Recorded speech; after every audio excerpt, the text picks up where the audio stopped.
That I found myself a cheerleader. She is always right there.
sweet. Don't let nobody touch it unless that somebody's me. I gotta be a man, there ain't no other way. Cause girl, you're hotter than a Southern California day. I don't wanna play no games, you don't gotta be afraid. Don't give me all that shy shit, no makeup on, that's my sugar. Yes, please, come and put it down on me. Right here, 'cause I need a love and a little sympathy. So baby, just show me good loving, make it alright. Need a little sweetness in my life. Sugar, yes please, won't you come and put it down on me, down on me. Yes please, come and put it down on me.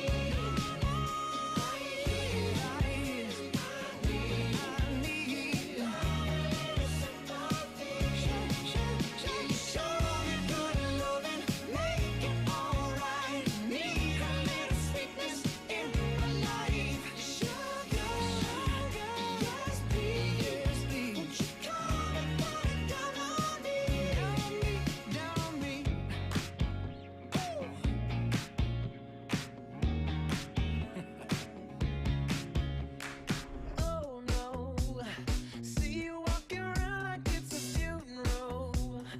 Not so serious, girl, why those feet cold? We just getting started, don't you tiptoe, tiptoe. Waste time with the masterpiece, to waste time with the masterpiece. You should be rolling me, you should be rolling me.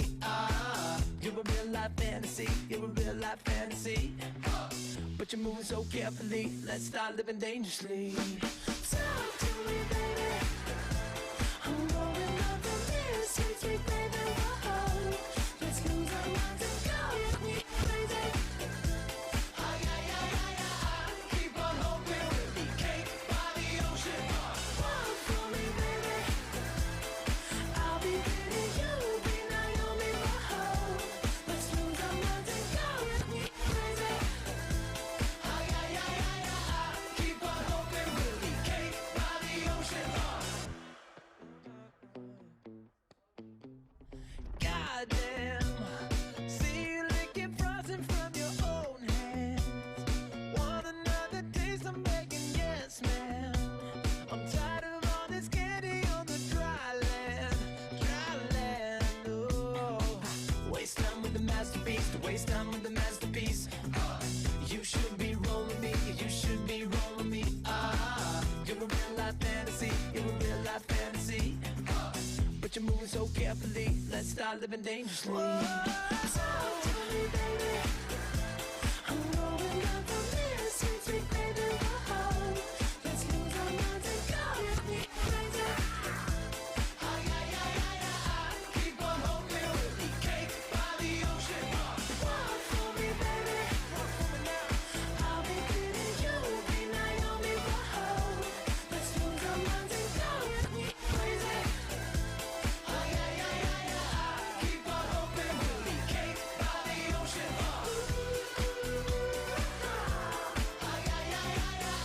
Keep on hoping we'll be cake by the ocean.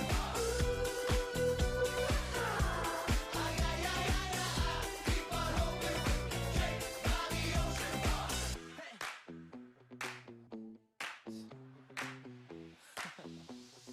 Talk to me, girl. Talk to me, baby.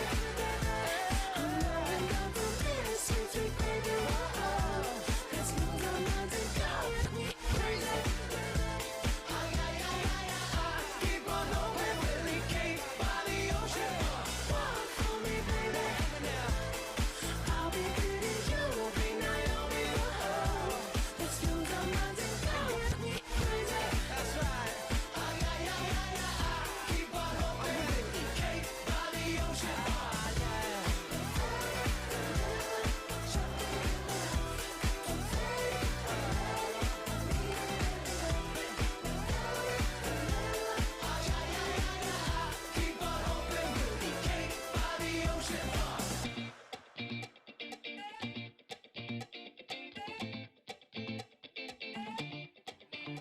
don't like it. I love it, love it, love it. Uh-oh. So good it hurts. I don't want it. I gotta have it. Uh-oh. When I can't find the words, I just go. I don't like it. No, I love it. I don't like it. No, I love it. All out, turn the beat up. Hey, now I'm glad to meet ya.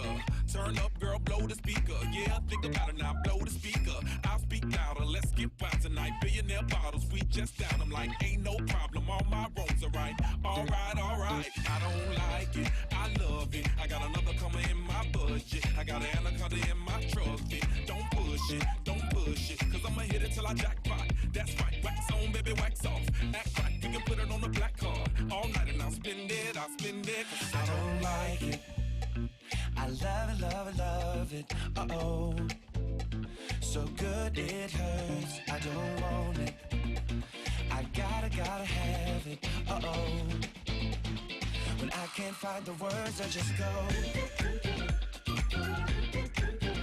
I don't like it. No, I love it. I don't like it. No, I love it. All night, let me groove ya.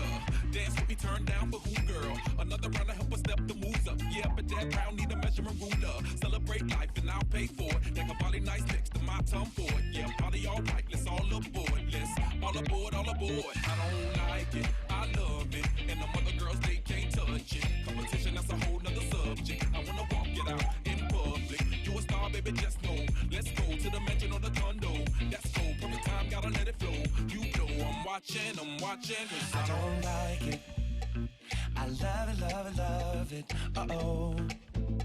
So good it hurts. I don't want it. I gotta have it. Uh-oh. When I can't find the words, I just go. I don't like it. No, I love it. I don't like it. No, I love it. Meet me at the studio. Make a rain just like Rufio. Feel the bass, let your booty go. I wanna get inside it. Run away for a few days. Think about love, baby, touche. Tied up like a shoelace. I don't like it. I don't like it. I don't like it. No, I love it. I don't like it. No, I love it. I don't like it. No, I love it. I love it. I don't like it. No, I love it. I love it.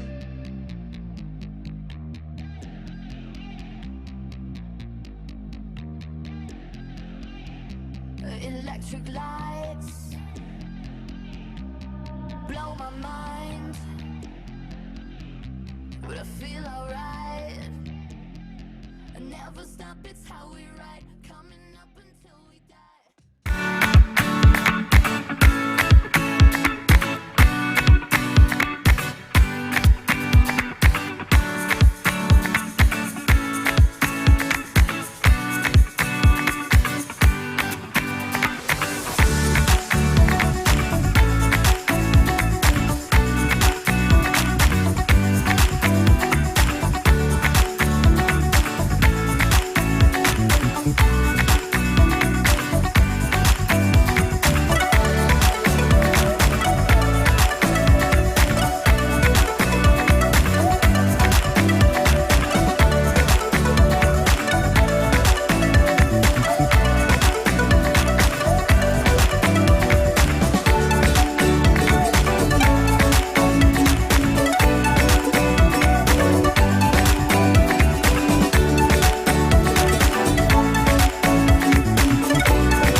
Hey everyone, welcome to the Creative Circle Conference 2021. I'm so excited for you to join us today. I can see so many familiar faces and some new faces. Hi, nice to see you. My name is Tae Guan Hin. I'm the Chief Creative Officer of BBDO Singapore. I'd like to start by asking you a question. Do you have what it takes to be a game changer? You know, there are brands, organizations, and agencies that are resilient enough to pivot despite the odds in today's challenging times, right? And they manage to change their game, not allowing the game to change them.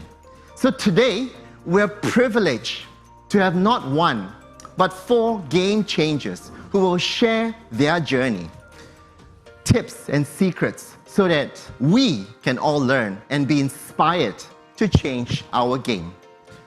And when they talk and speak, don't sleep, okay? Don't sleep. Because you need to pay close attention. Why? Because there'll be questions in a fun, trivial game that will test your memory on what is shared by our speakers. And if you answer correctly, you could win exciting prizes. So get your mobile phones ready and scan the QR code whenever you see it on the screen. So let me introduce our first speaker of the day, right?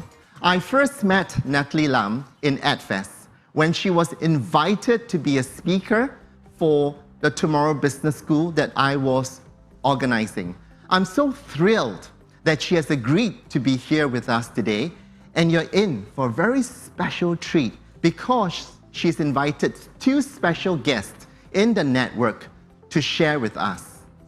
They'll be sharing about creativity, not advertising. So over to you, Natalie. Hi, I'm Natalie. I'm very happy to be here today. I'm the CCO of Publicis Group, APAC, Middle East, and Africa.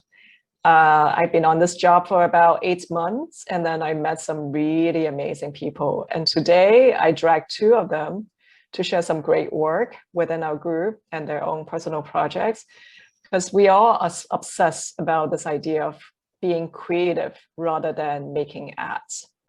So hopefully after you see the work and then hearing some of our insights, you understand and then get what we mean. It's a lot of fun to do it this way. Okay, over to you, Laurent. Hi, my name is Laurent. I'm the head of creative technology at Publicis Group for Asia Pacific, Middle East, and Africa. Bye. Hi, I'm Vaishnav Balasubramaniam. I'm an associate creative director with Leo Burnett Singapore, and I'm going to start off this this meeting with a small introduction to one of my personal projects I co-founded called Window Swap. Very happy to be here and showcase this to you. And after this, I will talk about the positive effects of side projects on my work in advertising.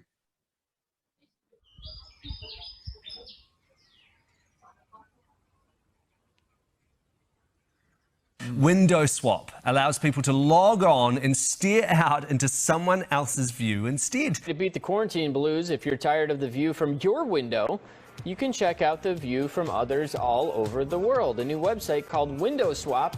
Anyone can upload a video from their window. It needs to be a 10-minute horizontal view from a window or balcony. I think we all are explorers in our own ways, and us not being able to leave our houses, go to places we want to visit, just makes us feel like we're a bit constrained. So this opportunity helps you feel like life is still back to normal. My time online is often spent with things that are quite quick, like an Instagram feed scrolling and like a YouTube video. But I think there's something so special about being in a place where you're intentionally spending time, in a long period of time, just watching.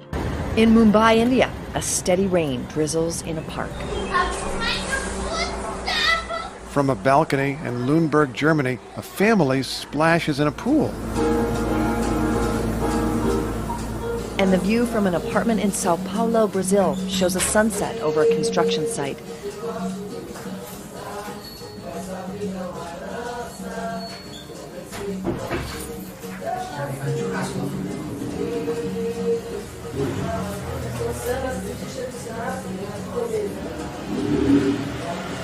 Digital windows might not cure all of our feelings of longing in this moment, but the website seems to provide some measure of comfort.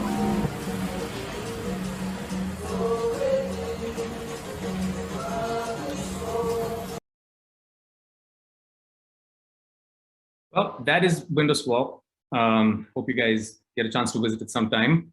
Now let me tell you how working on side projects have helped my life in advertising. The thing with side projects is you have no choice but to seek out new experiences and learn from them. You have to talk to new people, discover new points of view, and learn creative ways to express what you've discovered.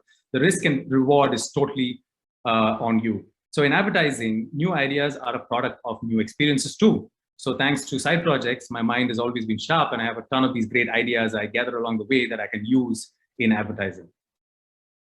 With side projects, you just can't afford to be slow. You know, someone else has the idea out there, they're going to do it, and you've got to do it before them. Whereas with advertising, sometimes you can afford to be slow. You know, the system could be sluggish and too full of process. But you know, this addictive agility you gain from side projects will help you stay on track, get the job done quickly and at any cost, no matter how sluggish the place you are in is. It'll also remind you that, you know, it's always the MVP first, and you refine the rest later. You'll always find a way. Just like any other job, advertising can taint you. You know, you can easily slip into a cushy spot of no growth. But working on side projects have taught me that there's always hope if you put in the effort. It will kick you out of your comfort zone. It'll reinstate the want to prove yourself over and over again. And it'll also remind you of a very important thing, that that you are only as good as your last piece of work. Being a creative is not just about coming up with great ideas. You know, everyone can do that, believe me. It's about selling the idea and getting stuff done. And to sell the idea, you need confidence. And your confidence is one of the main reasons why clients buy a piece of work. You know, so side projects give you that much needed confidence when advertising can't, right? And sometimes it can be godlike depending on how big your side project becomes. And that confidence will help you sell your idea to a client or any client on this project. In my opinion, confidence is almost 30% of advertising. In closing, I would like to leave you with a great saying that changed my life a few years ago. It is, care about what you do and do what you care about at any cost. Thanks a lot. Over to you, Laurent. Thanks, Vi. So the next case is for HSBC. HSBC is a client of Publicis Group in Hong Kong. We are going to play the video first, and then we will talk about the work.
So as you can see, it's a beautiful piece of work, but you can imagine that when the team received that, I mean, a traditional team will probably take that brief from a wealth banking brief and most likely come up with a film. So that's not how we looked at it. This is 21st century. The financial industry is extremely modern. We have real-time data around. We have beautiful display screen. We can put art on. And of course, we have a new generation of creative. So the team saw beauty into the Hong Kong banknote design, and they look at it and they thought, how can we make that dynamic? And then they realized and noticed that there is real-time data coming from the Hong Kong Stock Exchange. So it became kind of a challenge. How can we combine both of them? And they just came up with this beautiful piece, which obviously it's feel like 21st century, but it's also extremely fresh, it's calm, and it's great for a great welcoming experience for the wealth banking client of HSBC.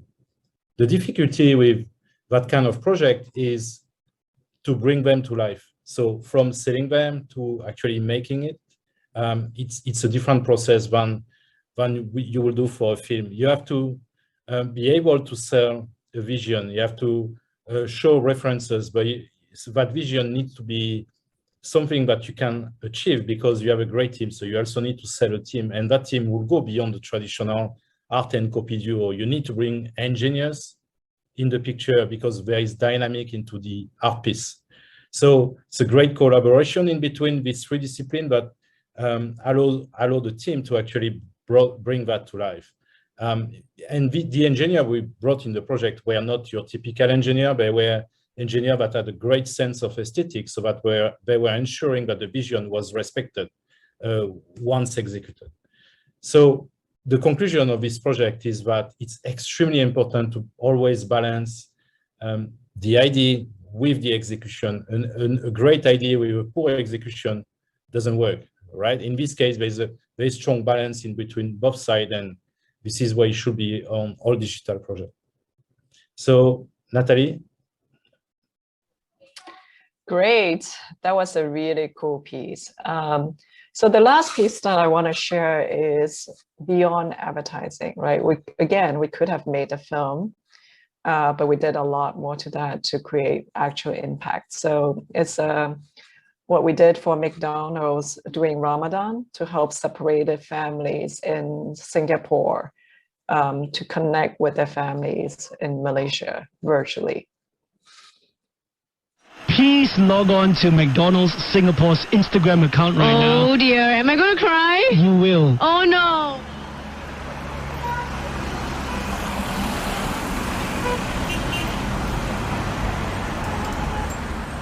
Their lives straddle across the border, and now this lockdown is forcing them to choose which side of the border they want to be on or have to be on. Saya ingatkan 2 minggu je, tapi sekarang dah lebih setahun lah dekat Singapura.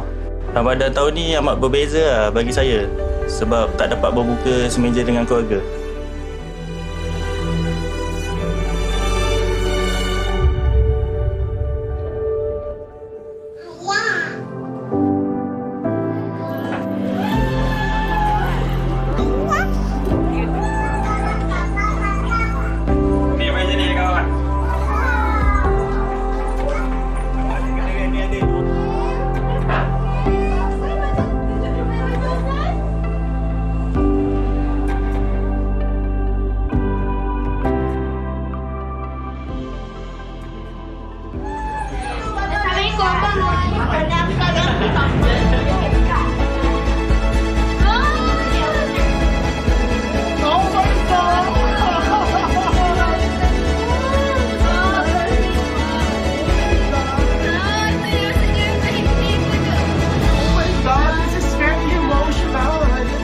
McDonald's reúne a familias por el Ramadán con una McDonald's reúne trabalhadores e familiares separados. And Malaysian families share the spirit of Ramadan. Biasa, macam Ramadan dulu.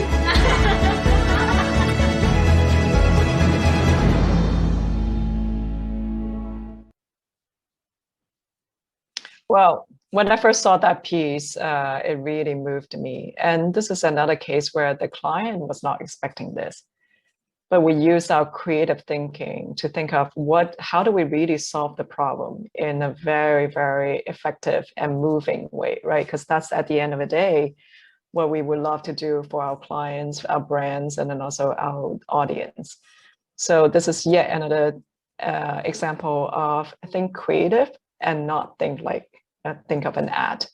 So with all of these, whether it's personal side projects that you get your creativity going and energized, or a beautiful piece of work with the latest technology or actual action that helps people, that brings love to the world. I mean, all of these are why we're here. We're passionate about doing amazing creative work. Doesn't matter, you know, what century we're living in, whether we're living in the current or the past or the future. Creativity is the core of everything we do, right? We're just using some of the latest tools and relevant technology to help us get there. So thank you, and I'm looking forward to some of the discussions at the end in the Q&A panel. See you later. Wow, what some incredible ideas. Thank you, Natalie, Vaishnav, and Laurent, for your game-changing ideas. I particularly like the window switch. I think that's wonderful. Obviously, if you got a horrible view, that really opens up to a whole new world of looking at something new and different. So the next time when you want to be creative, I mean, what Natalie said is do not think about creating ads. Think of creative solutions that will solve a client's problem in an engaging and interesting way. So what do you guys think about it? I mean, do you like it? Do you disagree? Was there any particular piece of work that you enjoy and love? Do write on the chat. I would like to hear your comments. And again, if you have a question for Natalie, please write in the chat group because we're going to have a discussion with all the speakers much later. So up next, we have Pan Lim. He's the co-founder and creative director of Kinetic Singapore. Sustainability is a very important game-changing topic. Don't you guys agree? And I'm excited to hear what he has to say about this. So over to you, Pan. Hi, everybody. Thanks for joining me. My name is Pan. I work at Kinetic. Today, the topic that I'll be talking on is designing for sustainability. So I think a lot of you might have already have quite a number of facts in your that you know that of course Earth is hurting. So these are just some facts that during our research we pulled out. So there's an estimate of 2 billion tons of municipal waste that is generated every year, and that does not include agricultural and industrial waste. And if we don't put any urgency on it, the global waste is set to increase by 70% over the next 30 years, and I think that number is quite alarming. So with that in mind, of course, we are always quite conscious about what we do at Kinetic, especially when we have briefs that touches on sustainability. So our client, Temasek Shophouse, came to us with a brief.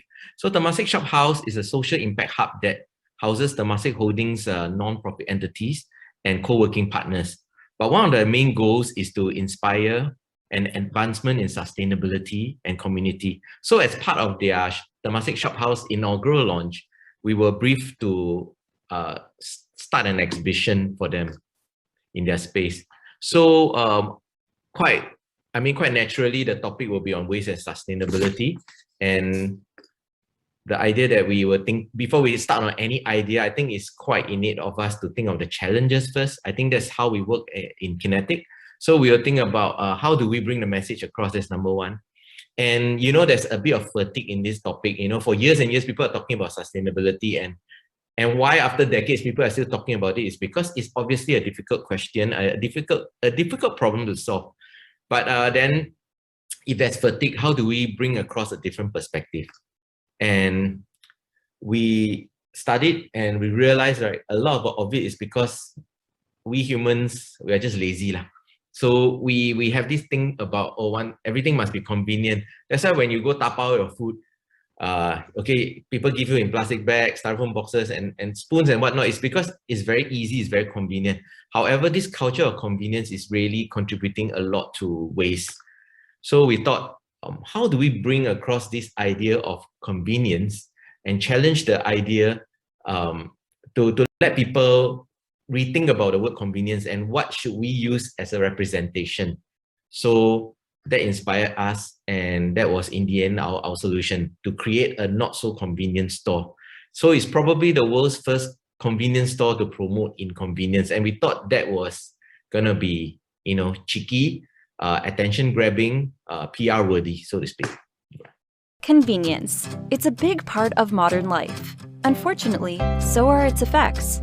2 billion tons of waste every year. mountains of plastic which take 1,000 years to break down, more plastic than fish in the seas by 2050. How can we get people to move away from this culture of convenience? Introducing the Not So Convenience Store, probably the first convenience store to promote inconvenience. Reusable straws you have to wash instead of throw, travel tumblers that add weight to your bag, capsules that take longer to prep and clean, compost kits that require you to live with wormy waste for months, menstrual cups that need to be emptied and cleaned. Inconvenient, zero-waste alternatives like these line the shelves of the store. The drinks fridge is full of bottles and cups that can be reused, while the freezer is repurposed as a recycling bin. Every product comes with a tag that spells out the price of convenience, as paid by the earth. This is reinforced by other displays. At the cashier, notes on how to live more sustainably are put in the till to inspire change. Branding materials continue in the same vein, with playful twists on customer service mottos. We enlisted sustainability champions and influencers as employees of the month, serving as examples for others. We also created Instagram stickers to help spread the message on social media. Turns out, people love being inconvenienced. The Not So Convenience Store was featured on the news and multiple sites online. It also evolved into a mini movement, which saw people pledging their support.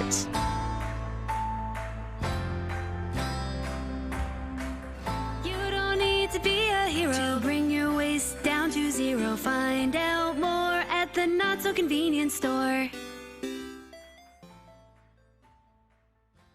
So from the video, you can see that the shop really does look like a convenience store, and right down to the details. Every little detail has been done to mimic the convenience store, from the so-called branding stickers that adorn the windows, the stripes, the very typical stripes that you'll find on most convenience store designs were all really used.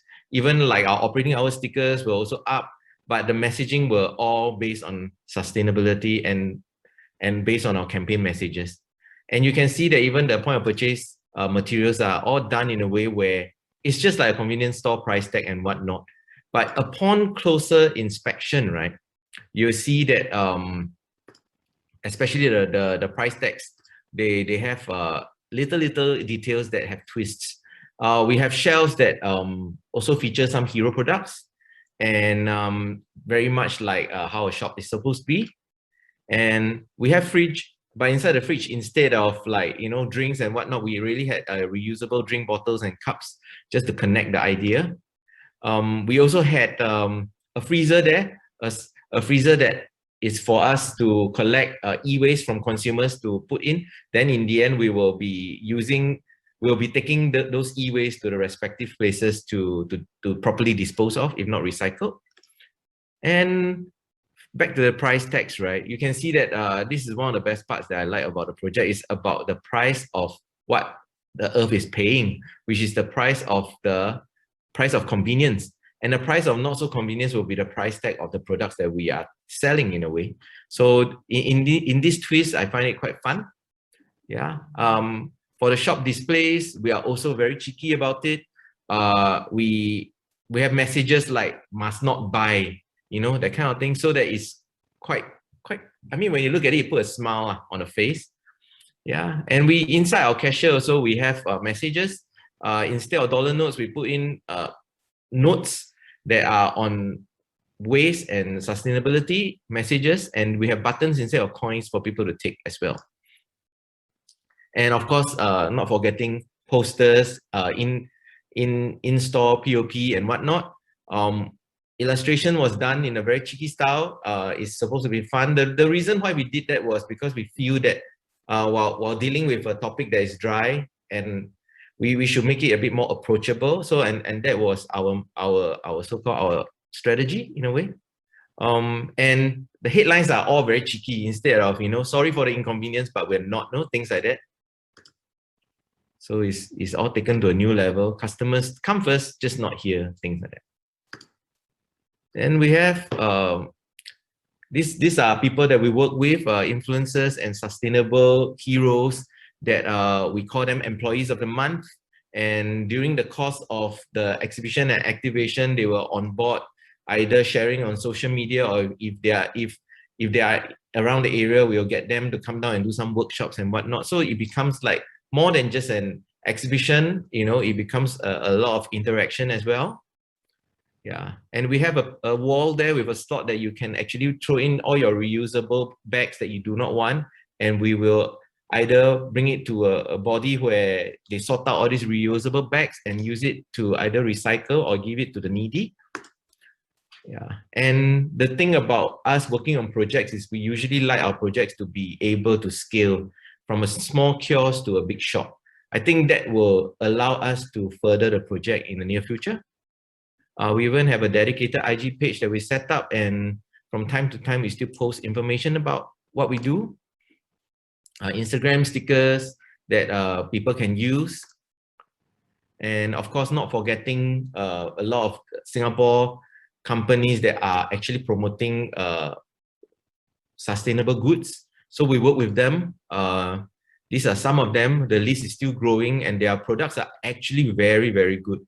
If you have time, do look into these brands. And not forgetting, we are very grateful that the media came down and gave us a lot of free publicity, talk a lot about our projects, and testimonials from people who left on our Instagram or on Facebook. And of course, we know that what we are doing, we are just barely scratching the surface. I think this is a very deep topic and very difficult problem. I mean, if it was a simple problem, this would have been solved years ago. But till today, we are still struggling with this topic. So we are very happy that with a very small step, we are continuing this journey to make Earth better. Thank you very much for sitting through this presentation with me. Thank you.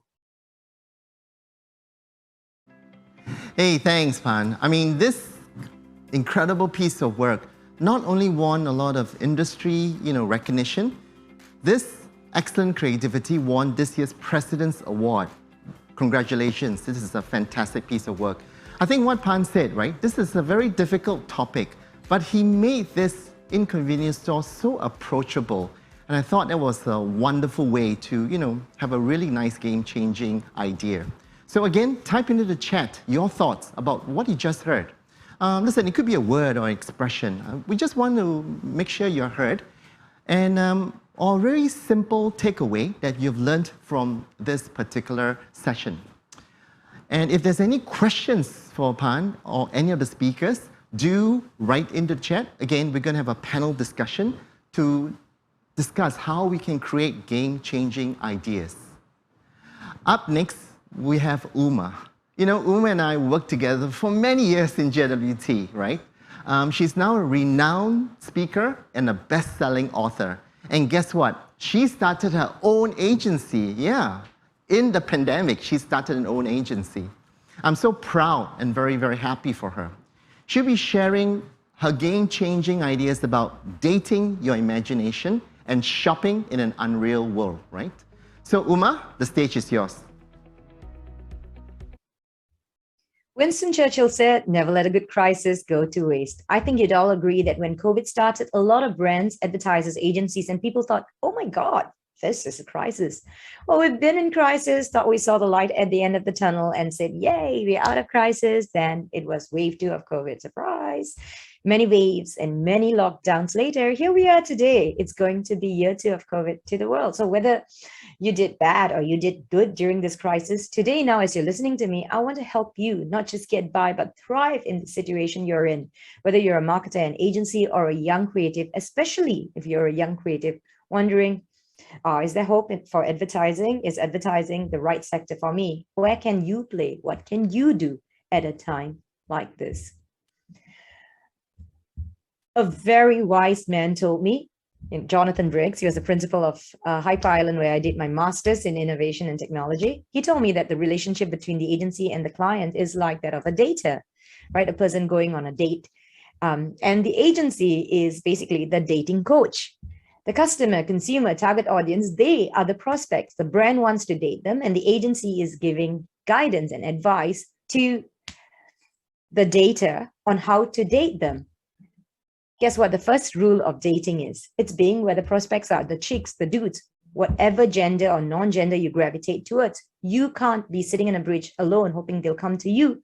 You need to be where they are in order to win, which is why I have labeled my presentation today, Dating My Imagination, because that's where the prospects are. They are playing in the space of their imagination.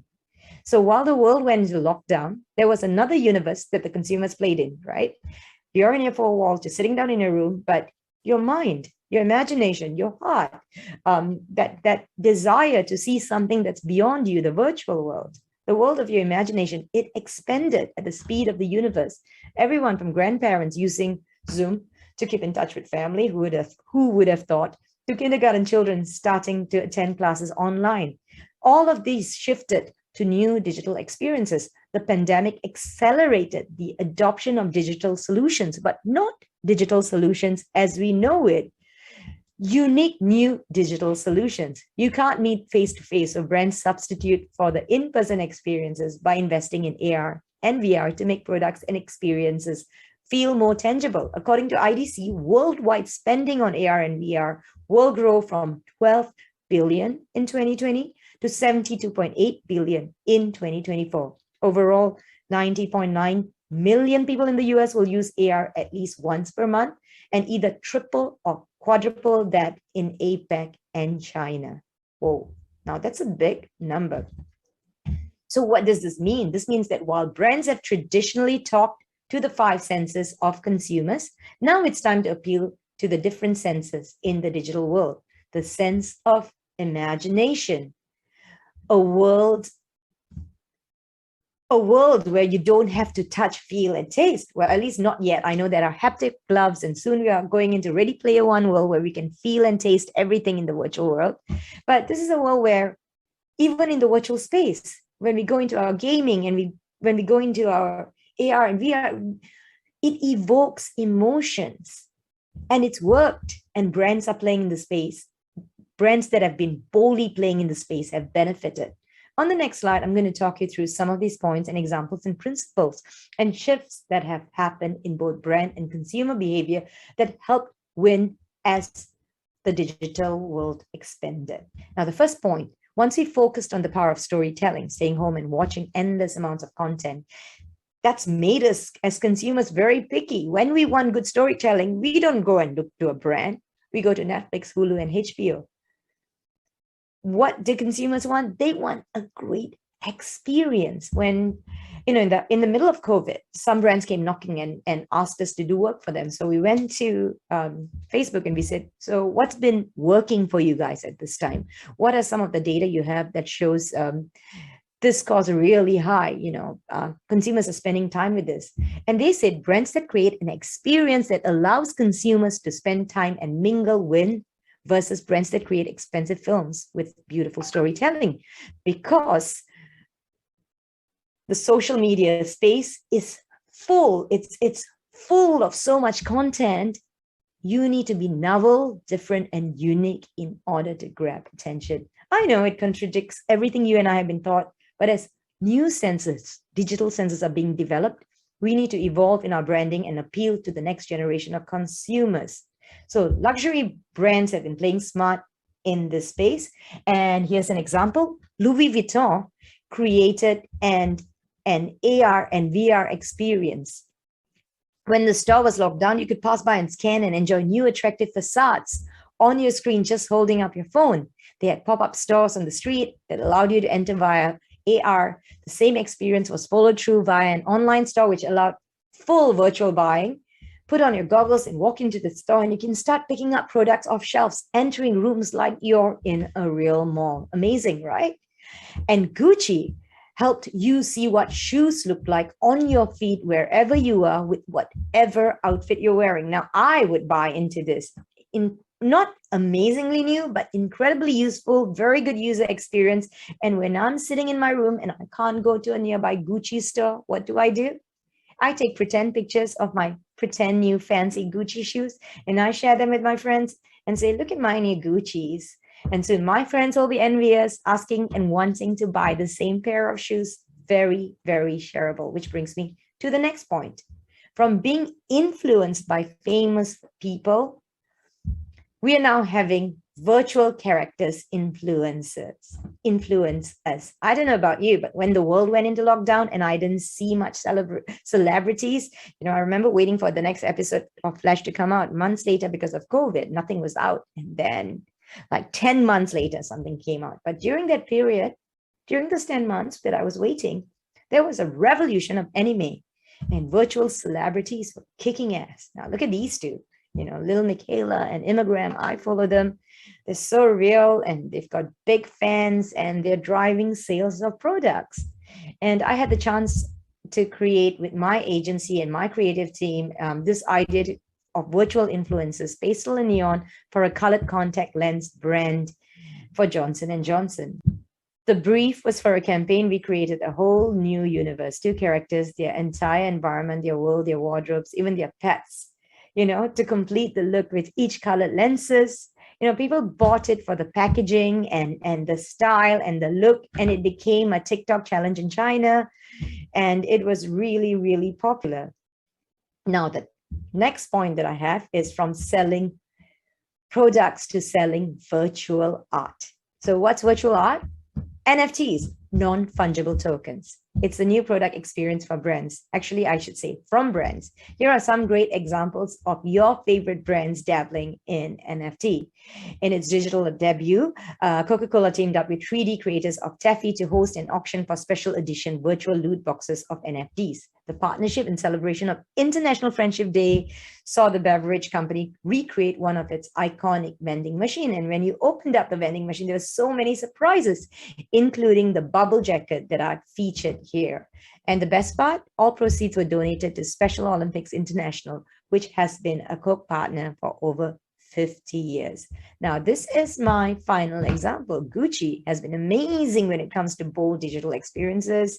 It dipped its toes into digital fashion, having a fashion show with its sneaker garage and an expansion of its Roblox partnership that incited some very wild scalping from secondhand resellers. Who would have thought Gucci and Roblox would be partnering together, right? So now Gucci expanded its centenary Aria celebration when it delved into NFT. And guess what? The starting bid, $20,000 payable in Ethereum, suggested Aria is probably the most expensive single item, an NFT, the most expensive single item the House of Gucci has ever sold. Now, I want to leave you with this. Gene Roddenberry, the creator of Star Trek, starts every episode with space, the final frontier. Now, I believe the digital space is the new frontier for advertising. It is open, unexplored, and anything can happen. Before I go, I'd love to get in touch with you. My agency, Kava, is looking for writers and art directors, and we do awesome work in the digital space with virtual characters and NFTs. So if you're interested, get in touch.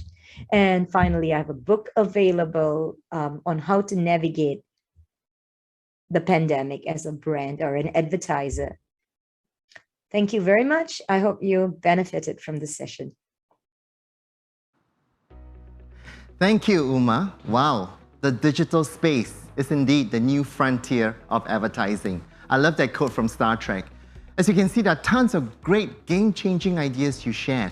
I particularly like the point about NFTs. My daughter is crazy about Roblox, and I didn't even know Gucci is partnering Roblox. And so these new product experiences from brands are really making waves, right? So again, I'd love to hear from you out there, right? Any key takeaways, any comments? Do chat in your thoughts. Do type in the chat. And again, if there's any questions for Uma, please write it all down. But before we go into our next speaker, I need you to take out your phone, right?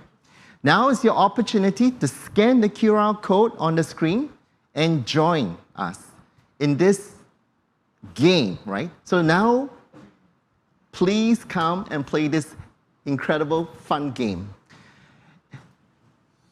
There'll be 3 $10 Grab vouchers up for grabs.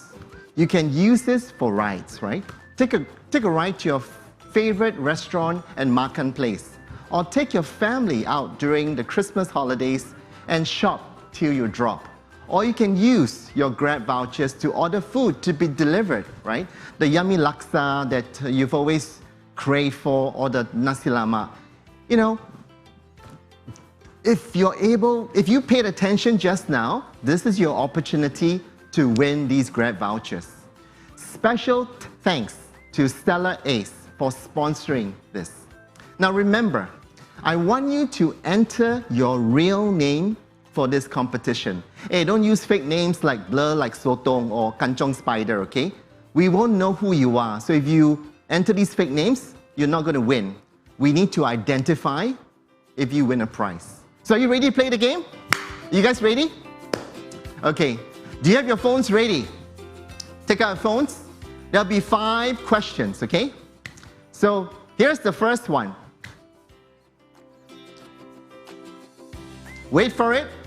What kind of products in the not-so-convenient store inside the fridge?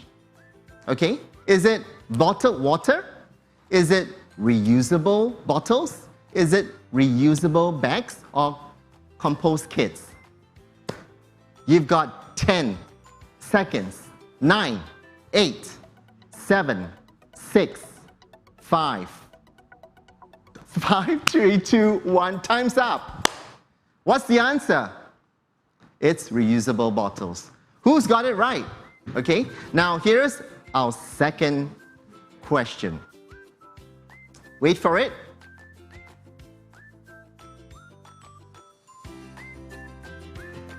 What is the daily quota of the Singapore to Malaysia VTL announced recently?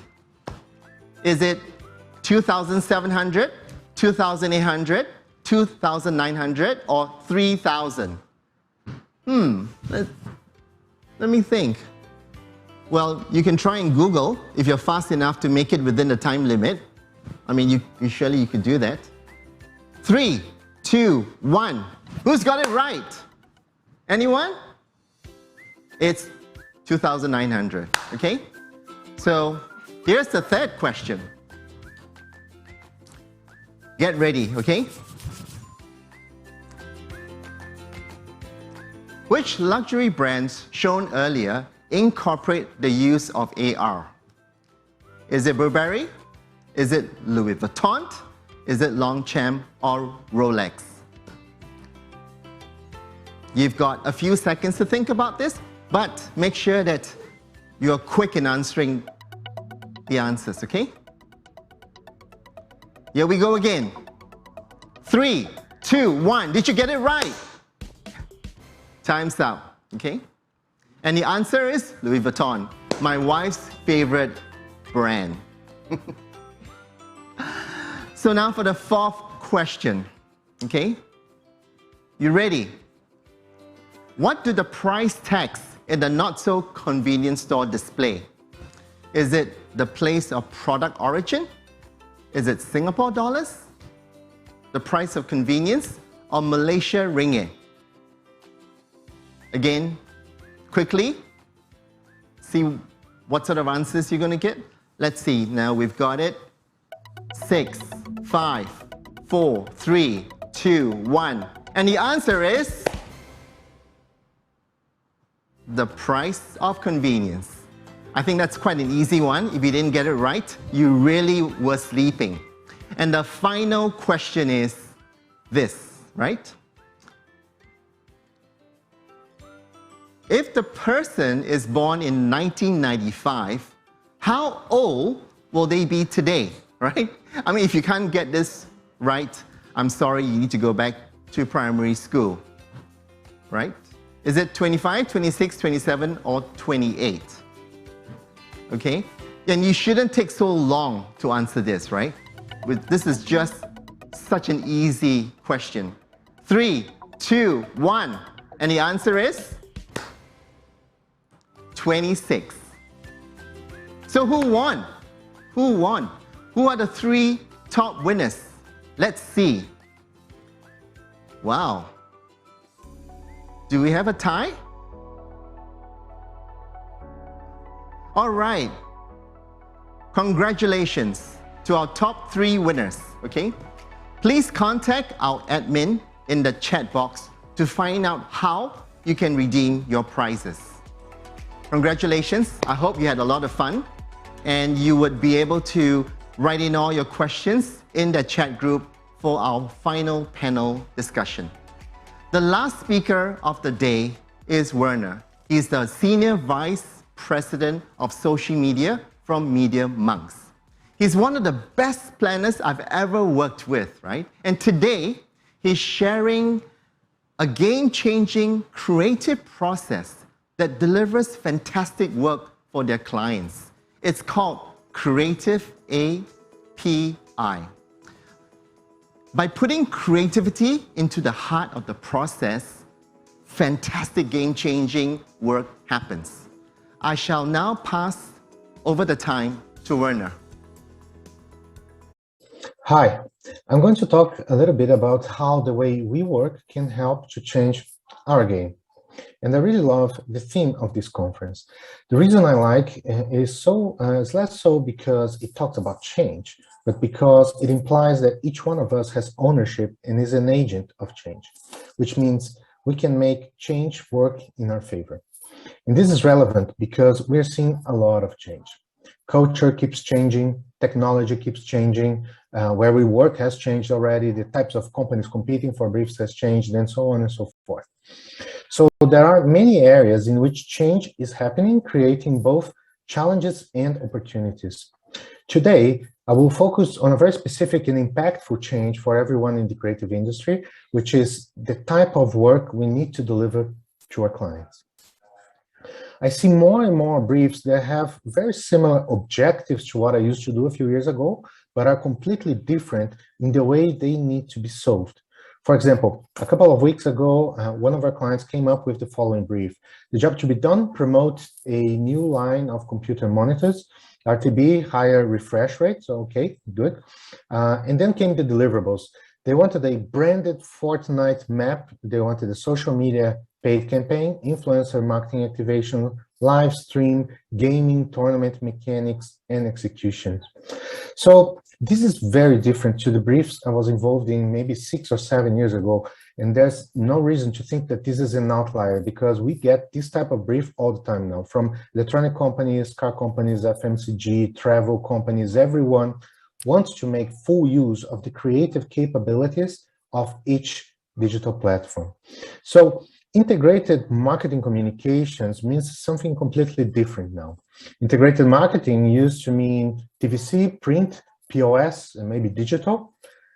Integrated now means some mix of website and platform build, social media, VR, AR, perhaps virtual events, e-commerce, gaming, film, CRM, etc. So the channel mix is very large and is specialized. It's basically impossible to have a team in a single office that can deliver best-in-class work in all of these areas. In social, for example, we talk a lot about how to make an idea more social, meaning make it more interactive, make use of the tools provided by the platforms like polls, perhaps, or stickers, bring influencers to the folds, lean more on popular culture and trends, use hashtags, emojis, maybe even live social commerce for lower funnel activities. So it's a lot of expertise required because there are just a lot of variables. And the same is valid for any digital discipline. So the underlying client need is the same, promote my product where the consumers are, but the delivery is way more complex. So the answer to this situation is usually to invest on more talent with very diverse skill set, which can be pretty expensive, or we need to ask clients for more time to execute this wide range of deliverables, perhaps using partners. And we all know how fun it is to debate deadlines with clients. So what is the solution, right? At Media Monks, we are betting on a third way, which is to increase the flexibility, and we call it the API model. So API, as you will know, is a piece of software designed to make two distinct applications talk to each other seamlessly. It's a smart way of expanding the capabilities of a software. We all have seen APIs that connect to Facebook, making both Facebook and the additional software more valuable for us. And the same principle is also a great way of increasing the capabilities of our creative team. So what does it mean in the creative context? Ultimately, it means enabling distributed, flexible, and diverse teams as a standard working procedure. We connect and disconnect team members with complementary skills at scale, wherever they may be. So connect the creative lead of the project with gaming experts in the organization, for example, connect the art director with a UX UI designer, connect the strategist with the social media insights people, and so on. And connect not only for consulting or for providing guidelines, but connect at an operational level, make them really work together. So the teams are then faster, more flexible, more cost efficient, and ultimately produce higher quality creative content. To do this, besides identifying staff by the type of specialization each one of us have, for example, a designer or art director or a strategist, each staff of the organization also belongs to one and only one of 6 large API groups. So the first 4 will be somewhat familiar to most people. There are client teams, which are people that are specifically assigned to work on a one client only situation. For example, people that work 100% on Google. Country teams, people assigned to be working on a specific office, but not necessarily a specific client. Then there's core teams that are team members that are required by most projects, but they can go in and out of a project without much prior briefing. For example, video editors or illustrators, sometimes coders or designers. And there's corporate teams, which are like legal, finance, HR. And then we created 2 large categories that encompass specialized teams, right? So we have category teams, which are broad subject matter experts on a given discipline. Social media, for example, I'm a member of the social media category of our company. There are experientials, there's film, there are other categories. And then there are capability teams, which are very specialized teams that deliver within a category. For example, within social media, we have a capability team that delivers social commerce. So we know how to integrate lower funnel activities to other campaigns. In most projects, we'll have several of these categories, several of these teams working together, often all of these, to ensure that we can deliver top-notch work. So to become more practical, the brief I mentioned earlier, the Fortnite computer monitor brief was organized this way. Client teams were primarily in Seoul, because that's where the client was. Country teams in Seoul and New York, because these were the key markets. Category teams in Singapore, we had social media people, and in Amsterdam, we had experiential people. Capability teams working with these guys in the category. Amsterdam, influencer and gaming. Singapore, social strategy, and then Mexico City, editorial creative for social. And we finally had core teams in KL and in Amsterdam doing video editing, audio, and design. Now, it may feel like a lot of people, but in reality, sometimes it's just one person in a market that happens to have the right skill set for the jobs, especially when it comes to a vertical expertise like the category or the capability people. Now, the big question, like how, or rather who, should be responsible to bringing these skill sets together? Well, this is where it really gets interesting. These are connectors, and the reason why it's interesting is because connectors don't need to be formally appointed. So there's a lot of research actually that shows that the highest performing teams are usually teams that reach out early and reach out often to other stakeholders in the organization. So think about that for a minute, like having a connector in your team, someone that actually connect the bits, will have a massive impact in the work you deliver and the recognition associated with it as well. So I guess first point here is, really find them, build a relationship with this type of people. Oftentimes it may be your ECD, or maybe it's going to be the MD or an executive producer that will have this responsibility actually in their job description. But remember, this does not have to be in your JD. In our teams, we have creative director and strategists, so at all levels, that feel comfortable reaching out to people in other offices or even in partners to talk about the challenges and work together, and they are more valuable because of that. So this is my invitation to you today. Don't wait. Creativity doesn't reside only inside of our heads. It also can be unlocked by people we bring on board to any project. Becoming a stronger connector may be an opportunity for you. So connect your team with other teams, connect them early, connect often, and I'm pretty sure that your game will change. Thank you very much. Wow, thanks, Werner. That sharing of your unique creative process really can help to create better creativity for our clients. Hey, Werner, come on in. Yeah, I'm so glad you could join us. Thank you so much. So today, as you can see, we've got Uma. Hey, Uma, welcome. Hi, Guan. We got Pan Lim, and they're all here in person. Wow, hello everyone. You know, I haven't seen you for like ages. I mean, when's the last time we saw each other? Oh my God. It's 2 been years a while. ago? It's a shame we can't give each other a hug. I Guan. know, yeah. So, I mean, I'm really excited to be here with all of you. And again, I do miss the in-person event. And joining from Hong Kong, hey, Nat, how are you? We've got Hi. Yeah, it's so Can you nice hear to me? see you. Loud and clear, loud and clear. Great. I wish I'm there. Yeah, we wish you're here. We'll pull out a chair for you next time, right? I mean, you guys made awesome, fantastic presentation. I mean, I was glued to the screen just watching, the work that you created. And I'm sure everyone has learned so much from all of you.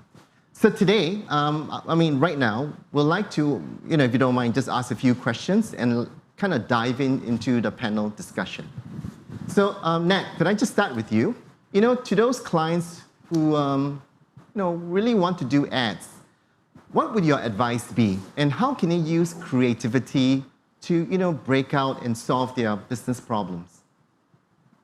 Well, I think I'm still gonna first start with what is the purpose, because a lot of times it's always a lot easier on a client side to say, okay, we need a campaign, we need a 30-second spot, we need a key. But let's start with the purpose, right? Because a lot of times, if you have an objective, if you have a purpose, these very predictable formulas may not always solve it. And we will always like to present other solutions besides, I would say, kind of these typical boxes that we have to play in, right, in order to see what are the other solutions out there. And I definitely believe that, because we are always keeping the best intention for the clients and for what they want to do in mind. So a lot of clients will really appreciate us proposing different solutions. I mean, sometimes an ad works, right? So it's not, we're not always all the time to say, no, you shouldn't do this, right? But we always want to start with taking a step back to think of, have we exhausted all the different best solutions that are the most relevant? Work backwards. If we do this, would it be the best way to solve the problem? And if an ad is one of them, great, we'll do it. I think we need to have this conversation always first. And then once we do that, and then the client still wants something that is pretty standard, then we're like, okay, let's do the best work possible within the format. Yeah. I mean, what you said is so true. When Pan shared the inconvenience store, I mean, that wasn't an ad. I mean, that was a nice activation. I mean, what do you think of what Nat said? Agree. I think, likewise, when we embark on anything, I feel purpose is very important. I think it actually gives us where the goalposts are. So I think, to me, I feel that's one of the metrics that I put in. So definitely. So for every single project, big or small, that is definitely the starting point. Definitely. Yeah. Cool. And Uma, what do you? I totally agree with that. I think I like the idea of how to move forward. You got to start and work backwards, right? So you start at the end. Right.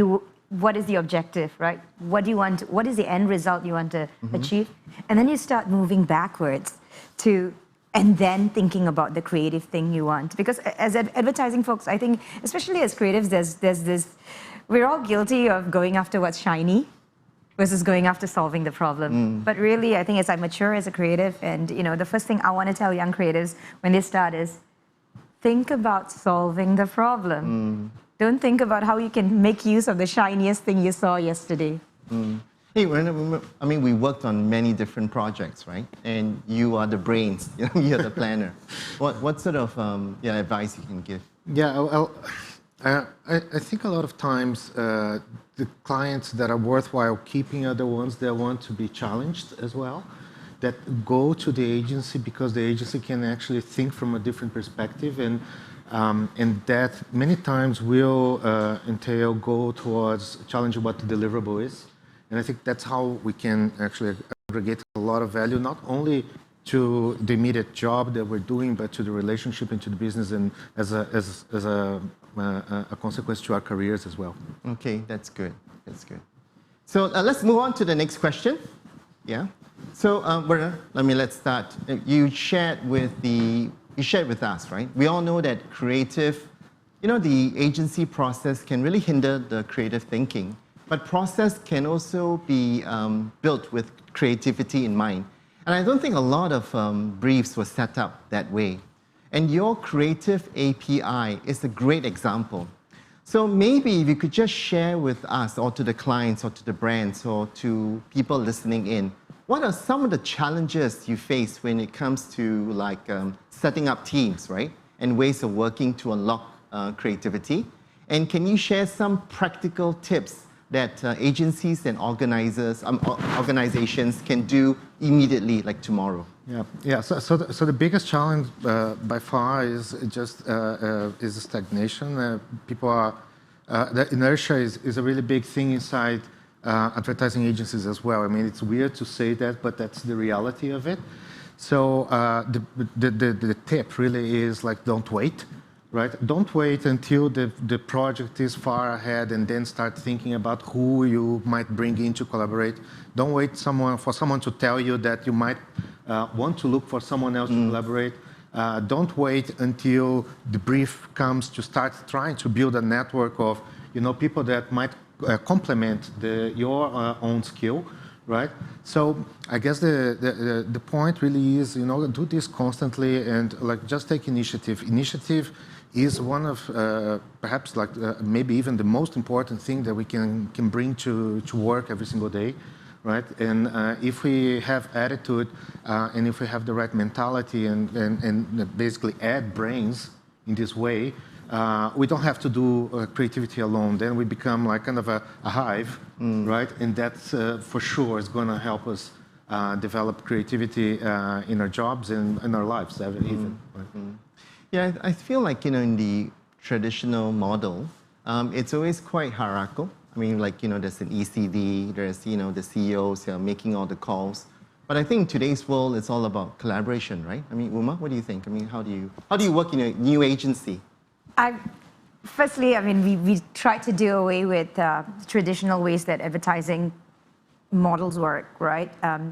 In terms of okay, you need an art director and a copywriter, and that makes up the basic creative team. I don't think that works anymore. So I try to work with hybrid people, and everyone's got different talents, and at different points you're collaborating with different groups of people. Sometimes it's the copywriter or art director that's collaborating with a creative technologist, or I'm sitting down with somebody who does coding and we're working on something new together. I think that's the new way we need to work, versus in a fixed model, collaborating. I'm a big fan of the starfish leadership, right?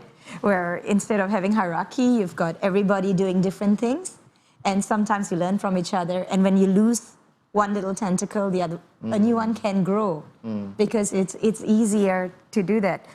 One of the things that I do want to add to the process is I'm a big believer in processes, but I feel that processes can only work in the creative environment if a lot of times when we put a process in place, we start thinking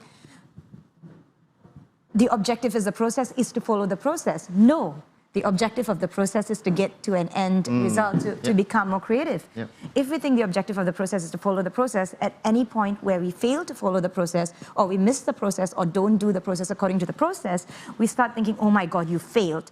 And failure, it kills creativity. Fear of failure kills creativity. It's very, very true, yeah. Hey, Ned, I mean, you you are now the big boss of so many different offices, right? How do you, in your role, create a system, or you might have a system that you could share on how do you manage to, get your teams to be as creative as possible? First of all, I'm not a big boss. I mean, basically, I went into this role thinking what I did not like about where my journey so far. So I try not to do that. It's kind of like, you don't want to repeat your parents, right? Yeah. So I think for me, what I enjoy the most about being creative is collaborating and just being crazy and be silly with people you work with, right? Coming up with the idea. So that's how I work with everybody, And I think the key is always, obviously, we all bring something to the table, right? I mean, I think I can tell you what I'm good at, what I'm really bad at. So I think knowing that in a team and then respecting what each person is really good at and then what they could offer, and really listen and then try to sort of maximize what they bring to the table. And together, I think, while we're working together, collaborating together, we can laugh, we can be honest with each other, regardless of titles. I think that's really important, because that's when you can bring out the best, right? Because a lot of times, I've seen it so many times, while I was in a more junior position where everybody's second guessing what their bosses would think, right? And then they're afraid to say what they really believe in. And I think that's the one that kills creativity the most. I think honesty, if you have something in you and you really believe in it, be honest. I think everybody respects that. So that's how I like to work with everybody. Fantastic. Because as soon as someone starts second guessing what someone else would think, that's, I don't think that's the best use of everybody's time. We all work 24/7. So why are we killing ourselves, trying to hide what we really believe in, right? Yeah, I mean, there's a common theme, right? I mean, collaboration keeps popping up, connection keeps popping up. I think, having that respect with each department. I mean, Pan, what do you, in Kinetic, you guys do amazing work. I mean, Thank you. It's not the biggest shop, but it's definitely the most, I find the most intimate and authentic agency. I think, of course, I speak from my perspective, right? We are fortunate to be able to continue to kind of stay this size, not because that we don't want to expand, but we were from a 30-man strong team, and organically it became like currently between 16 to 18 of us. This size is a size that I love.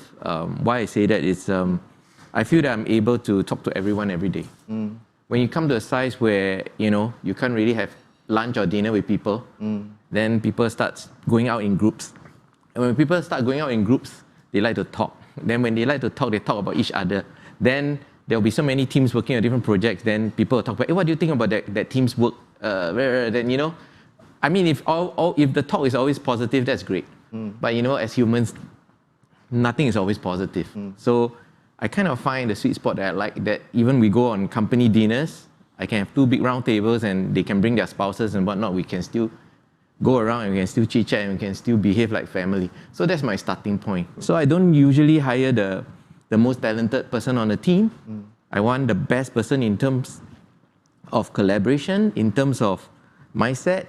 And I look at it like an ecosystem. I don't want to introduce like a snakehead into a pond and he start finishing up all the fishes. It's a very strong fish, right. But I don't need that fish. I need everyone to come together, and as a collective, we become very strong. And because it's small, it's flat. Because there's no real boss in the company. I sit together with everybody, we go lunch together. I think the worst thing to happen is, I look at leadership as a triangle. The higher you climb, it's just a very small space at the top. And when you go out lunch, nobody want to ask you out for lunch. They try to run away from you. They try to ghost you. I don't like that. So currently, we've been running this way for the past 22 years. And it's been going okay. And I hope it continues this way. Yeah. Wow, 22 years. That's fantastic. I mean, what you just said is very, very true, but not many brands or agencies can adopt, which is intimacy. Oh, yeah. I think that intimacy always depends on management, right? and also depends on the culture that you create. So it's important to invest genuine, authentic time back into the team. Cool. It's not about like, of course, I pay the bills, everybody will say yes. Yep. It's easy to get people to say yes. Yeah.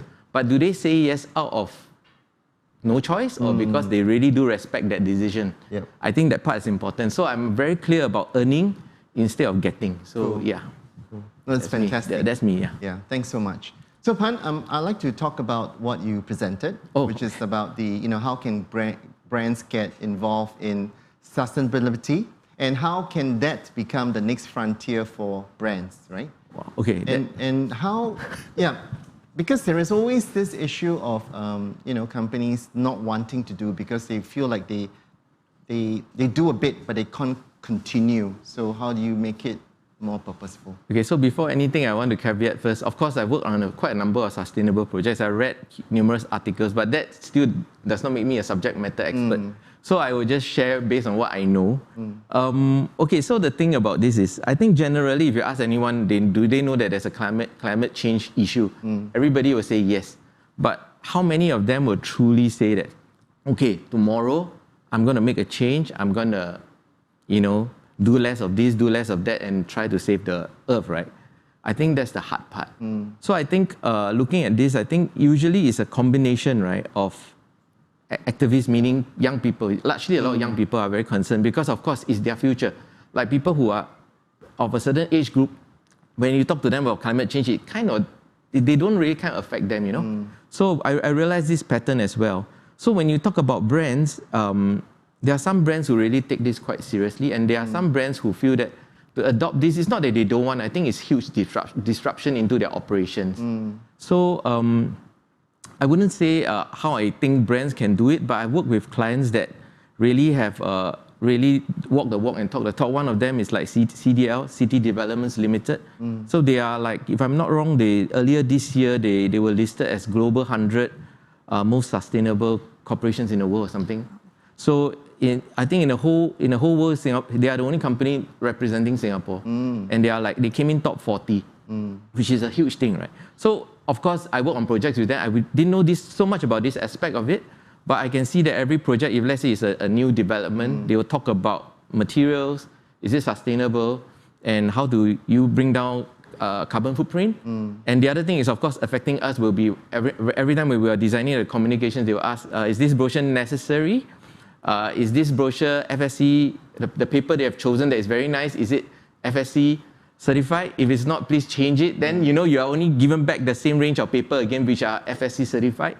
So things like that. So clients like that makes a change. That means they do not say that, oh, as long as creative, please go, is against the Agree movement. No, they kind of bring us back to practicing this way.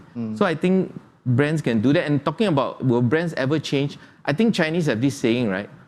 不见棺材不掉泪 means that if you don't see the coffin, you will never be fearful.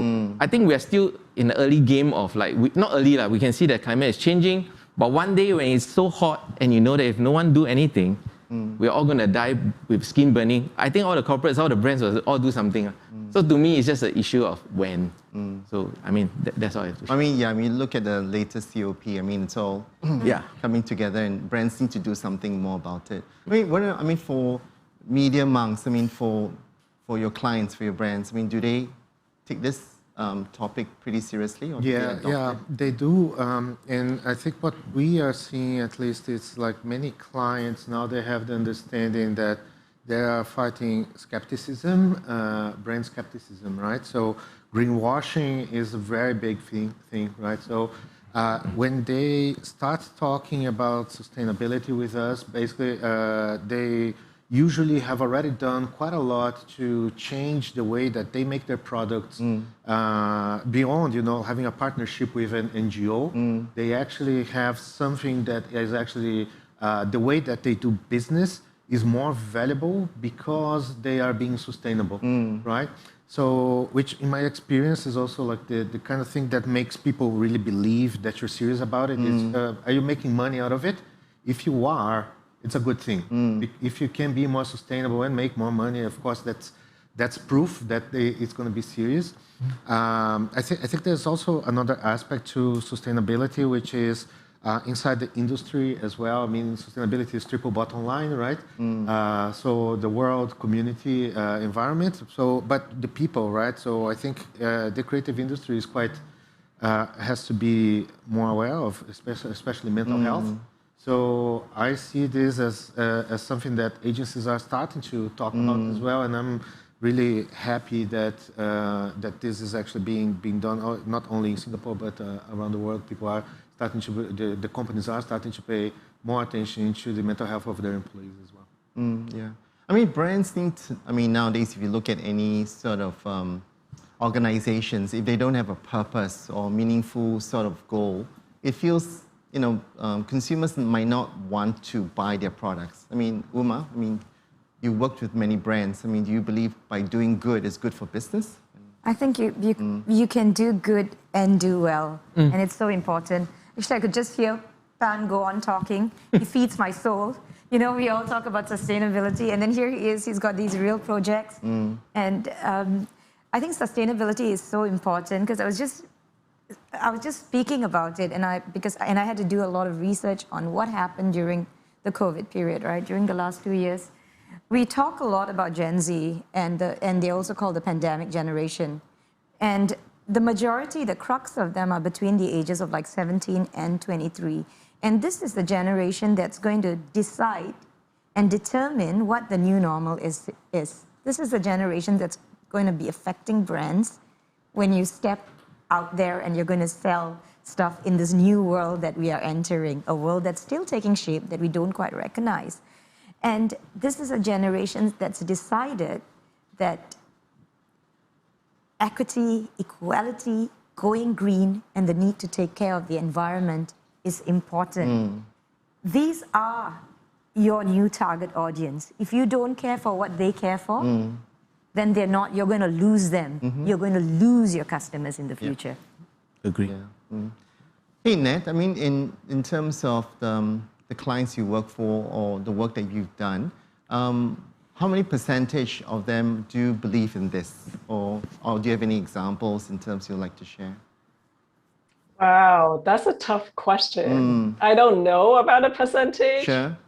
So I definitely can't say, but I think a lot of them definitely have the intention, and I think it's really yes, if they are already doing it, right, then it's more of a reality instead of partnering with NGOs. I think that's definitely the trend that we're seeing. So, but I definitely think Pan, it's kudos to what you guys are doing, and thank you, and the scrutiny that and then the detail oriented process that you're putting into even picking the paper stock and whatnot.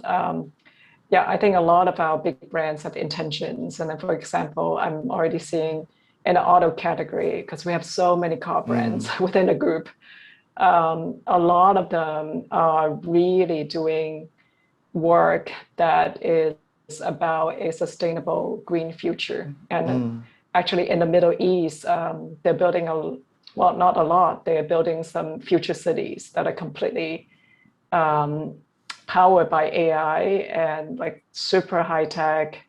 And as future travel, entertainment, shopping, living destinations, so sustainability absolutely is one of the key factors behind the construction and then the building and then the wiring of everything.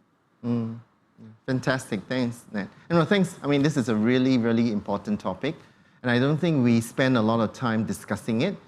Pan, you said something in your talk that says it seems easy to do, but it's not easy, because once you go into this, right, you got to be truthful and do it all the way. I think a lot of brands just chicken out or start to dabble to feel like they want to be part of this plan of the green movement, but they're not as serious. So I think it's I don't know. I think sometimes it's also need to be, it's a few-pronged approach. Right? I think government policies also does help. Because sometimes, like for instance, if I'm not wrong, we have a 2030 green plan in Singapore. Yeah. So I think, we're working towards that. Yes. So I think together with policies and together with, like I say, the age group, that's 17 to 23, and and maybe the early 30s, between that range, they are all very concerned about the environment. Yeah. And especially young parents who have kids, because they can see that that's my kid's future. Yeah, true. So they will take action. Yep. So to me, I think it will happen. It's just an issue of whether is it fast enough. Yep.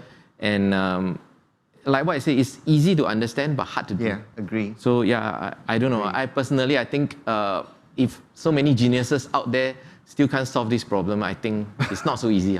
We're gonna die soon. Okay. Yeah. Hey, Uma, sorry, I need to ask you. I mean, your talk was fantastic. So many brilliant, really, really lots of golden nuggets. And you mentioned about moving from the digital to the virtual space.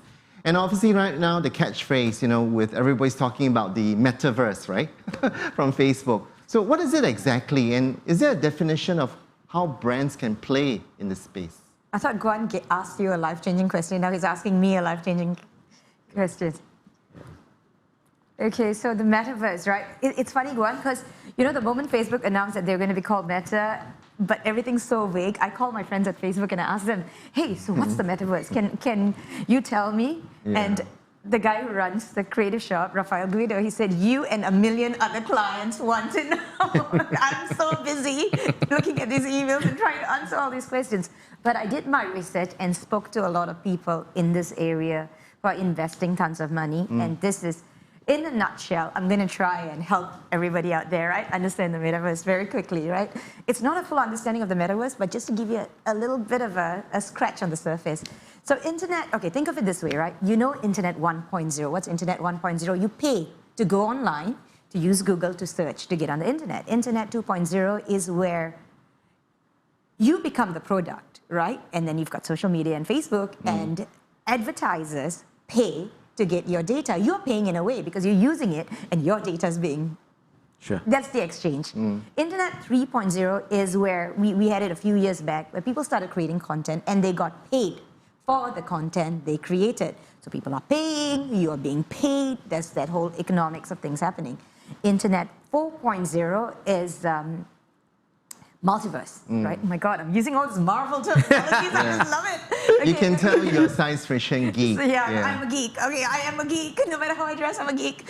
Okay, so Internet 4.0 is basically the multiverse. What is the multiverse? The multiverse is mixed reality, right? You exist, you've got your AR, you've got your VR, and then comes the metaverse, which is Internet 5.0. Internet 5.0 is where, right now, we exist in the real world. And then we go into different worlds and we take on different personas. So like when you go on Lazada, you've got your profile. You go on Facebook, you've got your profile.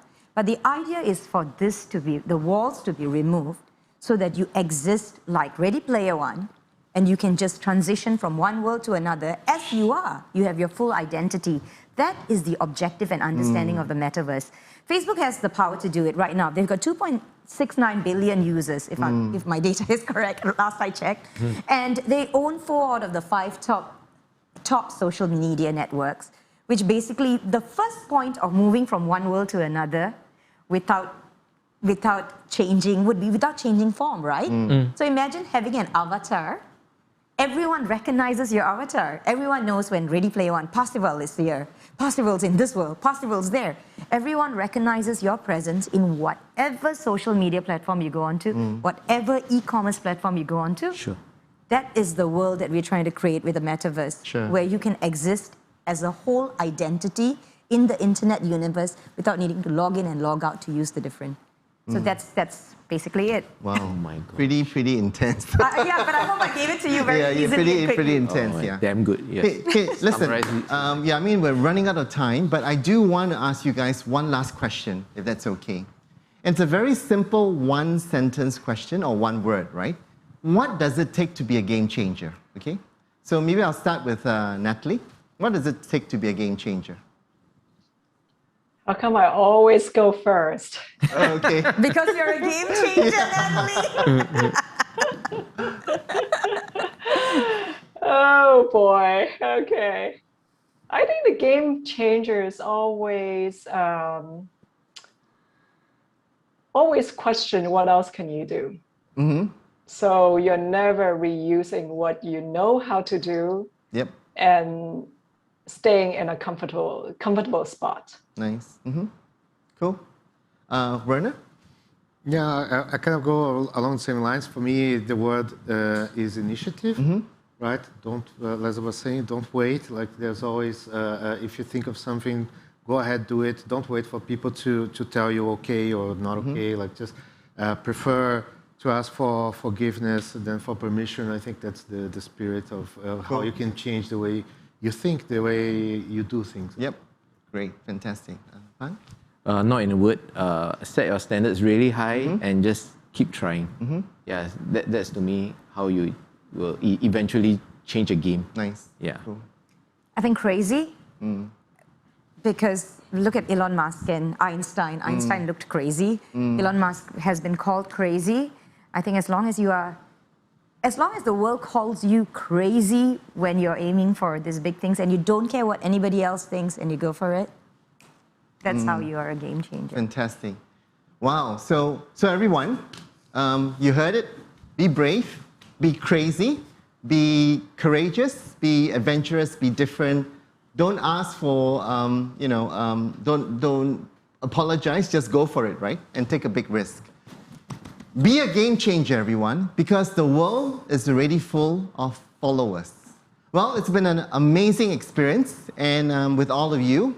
And to all the wonderful speakers, thank you so much for spending the time with us. Yeah, thanks. Thank you. And to everyone who's joined online, I hope you have enjoyed the session as much as we have, discussing it. But before we go, we have one more prize. One more prize, a gift voucher to give away.